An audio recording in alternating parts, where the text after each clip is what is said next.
ఆయన మల్కాజ్గిరి ఎమ్మెల్యే, మల్కాజ్గిరిలో ఓడిపోయినా అంటే వస్తే 2 టికెట్లు ఇస్తే వస్తానన్న ఎమ్మెల్యే తెల్లారి అలా 2 టికెట్లు ఇస్తే ఉంటాడో ఈ పార్టీలు ఉంటాడో లేదో తెలియదు. కానీ మమ్మల్ని అందరినీ గ్రూపులు ఉండకుండా ఏకదాటిపై తెస్తా అని చెప్పి అయ్యప్ప గుళ్ళో ఇలానే ప్రమాణాలు చేయించిండు. ఆయన బడున్నలతో వాళ్ళతోటి ప్రమాణాలు చేయించి ఆయనే గ్రూపులు వేస్తుండు. ఆయన మల్కాజ్గిరి చూసుకోకుండా, మెదకు చూసుకోకుండా, కొడుకున్న మెదకు చూసుకోకుండా గజ్వేల్ ఏమో ఆయనకేం పని, గజ్వేల్కి వచ్చి ఏం చేస్తాడు? ఇక గ్రూపులు పెంచడమే తప్ప ఆయన చేసే లాభం ఏం లేదు.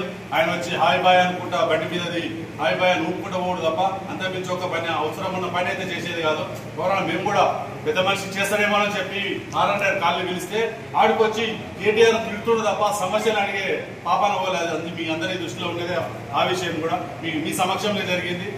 ఆయన తిట్టుకుంటూ చేస్తాడు తప్ప ఇక్కడ పార్టీని అభివృద్ధి చేద్దాం, పార్టీని గ్రూప్ తగాదాలు లేకుండా చేద్దామని అంటుంటాడు తప్ప ఆయనే గ్రూపులను పెంచి పోషించుకుంటూ ఇవాళ ప్రతి చిన్నదానికి ఏదో వచ్చిపోయి ఇక్కడ నేను గ్రూప్ వేస్తున్నా, నేను పార్టీని బలోపేతం చేస్తున్నా అంటుండు. అట్లా అనేటోడు మనకు ఇక్కడ ఎమ్మెల్యే ఎలక్షన్లప్పుడు మాత్రం 33,000 పడ్డాయి, ఎంపీ ఎలక్షన్లకు 66,000 పడ్డాయి. నర్సారెడ్డి గారు ఆధ్వర్యాన అందరం కష్టం చేసి అందరూ అతని కష్టంతోనే పడ్డాయి. ఈ మైనంపల్లి వచ్చి మా దగ్గర చేసింది ఏం లేదు. ఆయన ఎందుకు రావాలి? మొదలు వచ్చి గ్రూపులను ఎందుకు తెచ్చుకోవాలి? ఆయన గ్రూపులో పెంచి మాలో తగాదాలు పెట్టి లోకల్ బాడీలో బలోపేతం కాకుండా చేసే ప్రయత్నాల్లో ఆయన రావడం జరుగుతుంది. అందుకు ఆయన వచ్చినా కానీ మాకు లాభం లేదు. పార్టీకి మేమందరం కష్టం చేసిన వాళ్ళు మస్తుగురు, మా కార్యకర్తలు, మా నాయకులు అందరూ మా నర్సారెడ్డి గారు ఆధ్వర్యాన ఎలాంటి కార్యక్రమాలు తీసుకున్నాం. నేను ఒక గంటలో ఉన్న వివేకన్న వస్తుంటే స్వాగతం పలకడానికి గంటల 500 మంది, ఒక పిలుపు మేరకు 500 మంది జమ చేసే దమ్ము మా నర్సారెడ్డి గారికి ఉంది. ఆయన ద్వారా మేము కష్టం చేసేందుకు అందరం ఉన్నాం. ముఖ్యంగా ఆయన మెదకులో చూసుకోమను 35,000 మైనస్ అయ్యిండు. మెదక్ ఆయన కొడుకు దగ్గర 35,000 మైనస్ అయ్యిండు. మన దగ్గర 35,000 ప్లస్ అయినాయి. అదే మల్కాజ్గిరిలో మైనస్ అయ్యిండు ఎంపీ ఎలక్షన్లలో. అది చూడకుండా ఇక్కడికి వచ్చి రంజాన్ పండుగ వచ్చిండు. రంజాన్ పండుగ కావచ్చు, మల్కాజ్గిరిలో లేరా ముస్లింలు ఇక్కడికి వచ్చి ఒక్క దగ్గరికి వచ్చిపోతాడు. ముస్లింలు అందరినీ స్పీడ్ మల్కాజ్గిరి చూసుకోవాలి కదా, అవి చూసుకోకుండా వీడికి వచ్చి మాలో గ్రూపులు పెంచుకుంటూ ఆయన ఉద్దేశం ఏంది? ఇక్కడ గ్రూపులు పెంచాలి, నేనే అందరినీ పెంచుకుంటా నేను కాపాడుతున్న పార్టీని అని చెప్పుకుంటాను తప్ప అంతకు నుంచి ఆయన ఆలోచన విధానం కరెక్ట్ లేదని సందర్భంగా నేను గుర్తు చేస్తున్నాను. అందరినీ పార్టీ కష్టం చేసిన పార్టీకి మేము ఎక్కువ కష్టం చేసిన సంగతి మీ అందరికీ తెలిసిన విషయమే.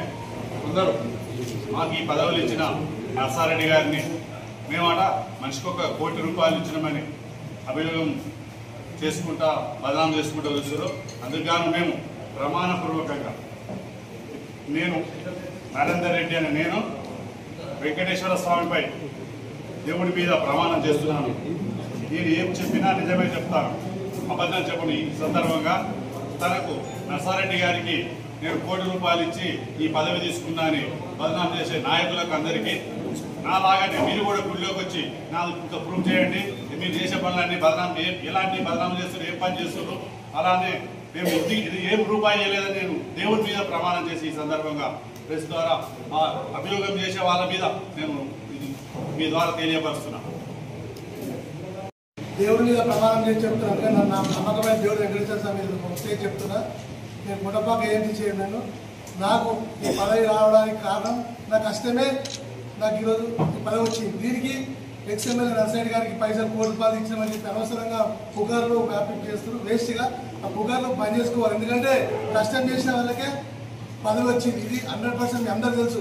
గజ్వేల్ కాన్స్టిట్యూన్సీలో మొత్తం 9 మండలాలు తెలుసు, మీ ప్రెస్ సోదరులకు తెలుసు. ఎందుకంటే ఈ పైసలు అనేది ఇవ్వలేదు. మైనస్ చేసి అంతకుమించి ఏం లేదు. ఆయన కోర్టుగా మారి రఘునందన్ రావు గారి గెలుపుకు ఆయన ముఖ్య కారణం అయిందని ఈ సందర్భంగా మేము అపోహ పడాల్సి వస్తుంది. అలాగనే కనబడుతుంది కూడా రుజువు. పొద్దుగాల కూడా ఇంకా ఇలా ఇవ్వకపోతే కూడా ప్రోత్సహిస్తున్నారు.